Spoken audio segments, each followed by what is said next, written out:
জয় যিশু। প্রিয় বন্ধুগণ, আসুন আমরা এই সুন্দর দিনে ঈশ্বরের শাস্ত্র থেকে পাঠ করে দেখি।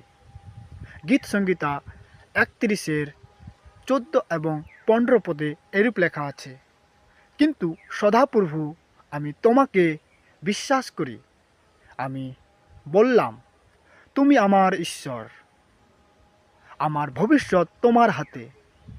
আমার শত্রুদের থেকে এবং যাহারা আমাকে অনুসরণ করে তাহাদের হাত থেকে রক্ষা করো।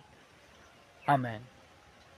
যে ঈশ্বরকে বিশ্বাস করে সে ঈশ্বর তার ভবিষ্যৎকে দেখেন এবং সে ঈশ্বর আমাদেরকে রক্ষা করেন, আমাদের শত্রু থেকে রক্ষা করেন এবং যারা আমাদেরকে তাড়না করে তাদের হাত থেকে সে ঈশ্বর আমাদেরকে রক্ষা করেন। আসুন, যে ঈশ্বর আমাদেরকে রক্ষা করেন সে ঈশ্বরকে আমরা অনুসরণ করি, সে ঈশ্বরের প্রশংসা এবং গৌরব করি। এই ঈশ্বরের বাক্যের দ্বারাই ঈশ্বর প্রত্যেককে আশীর্বাদ করুক। সকলকে জয় যিশু।